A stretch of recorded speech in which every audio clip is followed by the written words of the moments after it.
this is all madness. And Monday, I hope, Buck, we're going to have some sense of what has actually transpired. Already in the first hour, we heard from Herschel Walker. Good news there. Brian Kemp, the governor who won by 8 or 9 points over Stacey Abrams, is basically his apparatus, his entire network, taking over in the runoff election to try and help Herschel beat Reverend Raphael Warnock. We hope that that is going to be a race with the Senate still in a potential winnable scenario for the Republicans, but we don't know what's going to happen in Nevada and Arizona. That race is going to happen on December 6th. There is major feuding going on, most of it from one direction, as Donald Trump is taking shots at Republicans everywhere, including the governor of Virginia, Glenn Youngkin, will have his response in a bit. Certainly Florida Governor Ron DeSantis, Trump saying that Ron DeSantis is just an average governor. The 2024 primary season is already upon us before we even know how the 2022 elections have turned out. Molly Hemingway, who is super smart, her mom also super smart, a big-time daily listener, Buck, if I remember correctly. So Molly Hemingway's mom, you're about to hear from your daughter. She says Republican there's a lot of brilliance leadership in that family. I just want to point out. Molly's brilliant. Her mom is brilliant. Great taste in radio as well. Molly Hemingway says Republican leadership really felled Republican voters. Listen to this. The ground was very fertile for a big Republican victory. Joe Biden's approval is in the toilet. 75% of the country thinks we're going in the wrong direction. Just objectively speaking, things are bad in the country, whether it's the southern border or crime or foreign policy, inflation. And that Republican leaders could not turn that into a big victory for Republicans really is an indictment of how they're running things. I could not agree more with your opening where you talk about the importance of understanding that elections are not run anymore like they were in the 1980s. There is now extensive period of voting where people who are smart are running get out the vote operations every day, hauling in ballots every day. Republicans keep on thinking that Election Day is a single day, and they think if they get everybody excited for that last day, that will be sufficient. That is not sufficient. Who does she sound like? Yeah. Who does she sound like? I didn't even hear that till I think it was this morning when that clip came out, and it's 100% true. And I guess I think it's just, we have some of these cultural and ideological habits as conservatives. Yes, should Election Day be just a day? Should you have to actually show up and vote unless you're going to do an absentee ballot for some reason or whatever? Yeah, absolutely. I'm with all that, except we either get serious about how the Democrats have changed the election structures to favor them in states that are obviously very purple, in some states like Pennsylvania, where they have a serious registration advantage. Even though I don't think Pennsylvania is a super blue state, when you look at the whole population, they do have a serious registration advantage. They do have get out the vote as early as possible efforts. We fight fire with fire or we keep losing. I know people don't necessarily want to hear that, but I think that it's important to say it. I think Molly's 100% right. And, we're going to lose Pennsylvania again in 2024, and we're going to lose Arizona in 2024 if these things are not addressed. It's not enough to point out what a crap, ridiculous show it is right now with the vote counting there. So I almost said other things there. You just, you know what I'm saying. I just get fired up about it because, look, guys, if we can, the economy could have been better. Inflation sometimes takes a while to kick in. They might have gotten lucky, Clay. If inflation was 3% or 4%, what does this midterm election look like for us? That's why I said, Buck, that this was so troubling to me, because in 2020, I could see why someone who was a persuadable voter might have supported Democrats. And I always try to take myself out of the equation and everything that I believe. But you could say, hey, I'm really scared by COVID. The COVID fear porn, as I called it, really did work. You could see why someone might say, hey, you know what?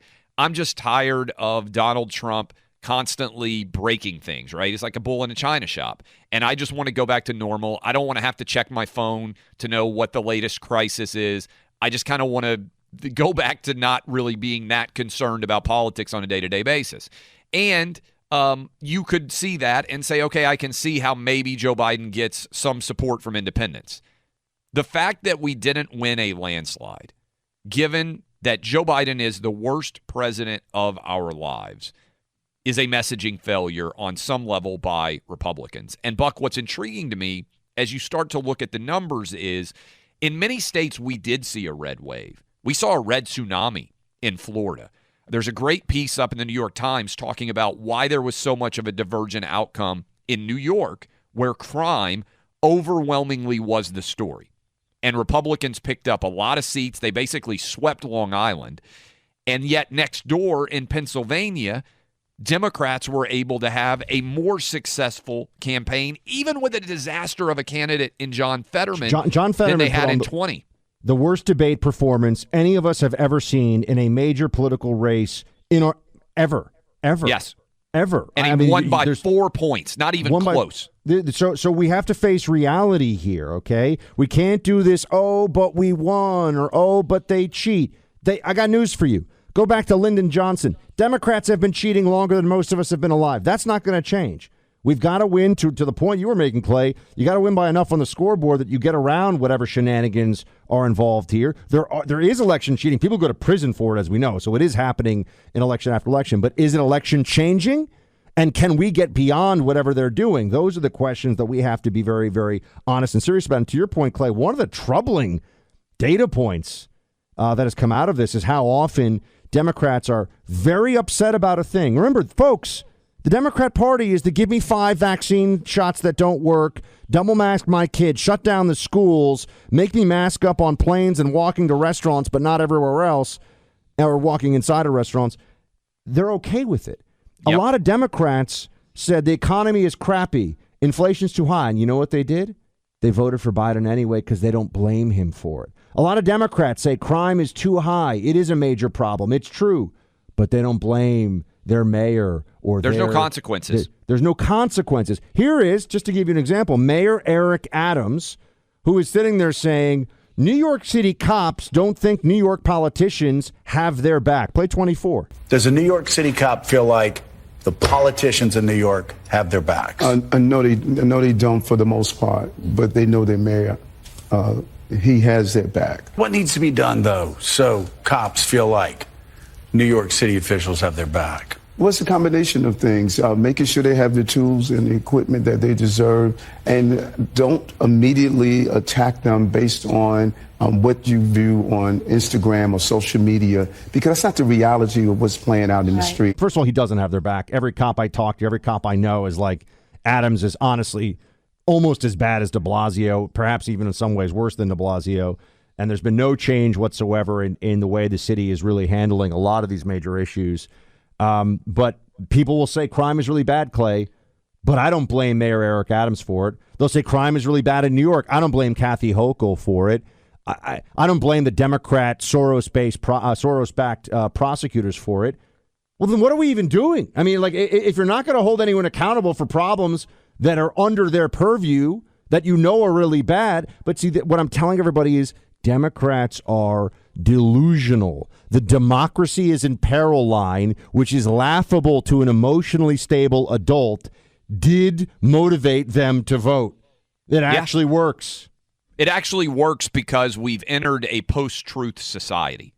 I really do think this, Buck, by which I mean Democrats are convinced that they are the good people and that their moral authority is so sound that it doesn't matter who they put forward. I mean, John Fetterman can barely speak.